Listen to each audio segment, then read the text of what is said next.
They're so beautiful. You're beautiful.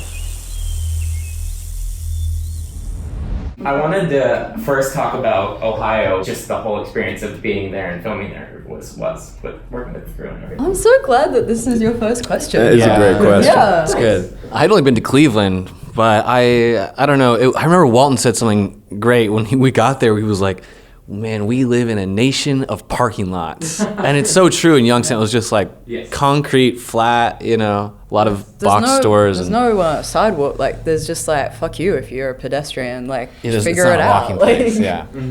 But the people that fill it are like pretty immaculate, and we had some really incredible people helping us out and like doing a lot of favors just because they were excited to be a part of something as cool as this, which was very special. It was actually a blast. Like, we had such a good time in those parking lots. Like, honestly. Sometimes staying in a more random, like smaller town is better than staying like in a big city because everyone kind of goes and does their own thing. But here, we all kind of like, we're just forced to hang out with each other, but in a really great way. We all loved each other. And the people in the Holiday Inn were just so kind. Like, honestly, they're... People at shout out to Krakatoa, the local Outback Steakhouse. Outback Steakhouse, I'd never known of it as an Australian before I went to Ohio,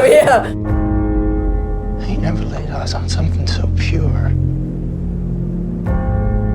We're never gonna make any sense. What's wrestling, you go? We're the only thing that makes any sense in this place. We were attached to this project for like 4 years, so before they actually got to shoot it. So for me, when I first heard of it, it was new to me, but by the time we shot, I had read this incredible book that Britt and Dan told me about called Salvation on Sand Mountain by Dennis Covington. And he's a journalist who went to a community because he was trying to cover a more like juicy story about a snake biting a pastor's wife. But then he ended up actually staying there for a really long period of time and handling himself. So I don't know, by the time we got to it, the territory felt like, I don't know, it just exciting to me. It didn't feel weird, it just felt like rich.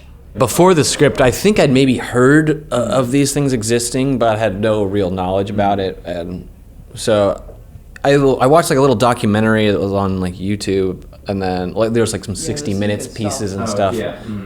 So I read a few little pieces here and there, but mostly like I kind of approached it how I'd approach any story and tried to see them as people, especially my character. He's a non-believer anyway, so I didn't really have to buy into it as much. For me, it was a lot about the place. Like, I went 2 weeks early to just be in the way of them setting up production, and I don't know, I just like to know how the character feels when they're by themselves or when they're lonely as well. It's just about spending the time. And I think like Mara for me was very much, someone who is trying and failing and then breaking, and it was about understanding that for me, and where there's like a point for me where she's raw, and it's not she's not in control anymore. So it was like just important to know that, I guess. I got cast like a day before I started shooting, so I didn't have much time to research. But the script alone really lends itself to like seeing these people in their quietest moments and in their loudest, most evocative, passionate moments.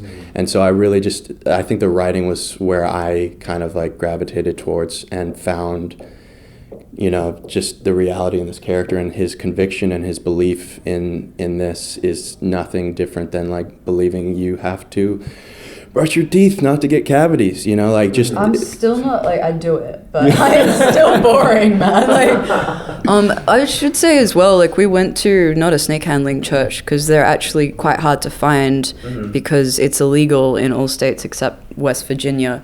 But we did go to church. We went to a Pentecostal church, and that was really helpful for me too.